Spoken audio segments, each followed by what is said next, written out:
एक देश एक चुनाव को लेकर केंद्र की मोदी सरकार तैयारियों में जुटी है और मीडिया रिपोर्ट्स में दावा किया जा रहा है कि इसी संसद सत्र में एक देश एक चुनाव विधेयक पेश किया जा सकता है।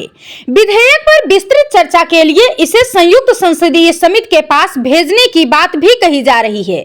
आपको बता दें कि एक देश एक चुनाव पर पूर्व राष्ट्रपति रामनाथ कोविंद की अध्यक्षता वाली समिति की रिपोर्ट को कैबिनेट से पहले ही मंजूरी मिल चुकी है।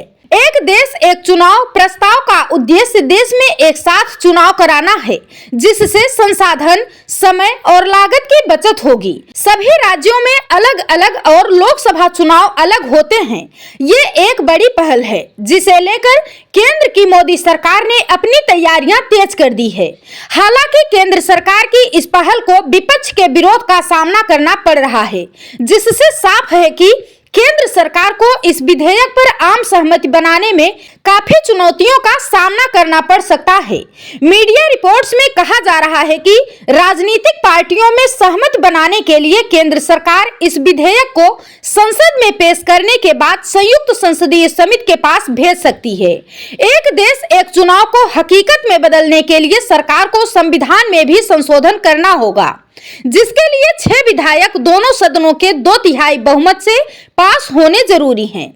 बीजेपी नीति एनडीए का लोकसभा और राज्यसभा में बहुमत है, लेकिन संविधान संशोधन आसान नहीं होगा। विपक्ष एक देश एक चुनाव को व्यवहारिक नहीं मान रहा, इसके साथ ही इसे अलोकतांत्रिक और असंवैधानिक भी बता रहा है। विपक्ष का तर्क है कि पूरे देश में एक साथ चुनाव कराने में रसद और संचालन संबंधी काफी चुनौतियों का सामना करना पड़ेगा और इससे प्रशासन प्रभावित हो सकता है और संघीय सिद्धांत भी कमजोर हो सकते हैं। Bureau report, Prayagraj 24x7 news.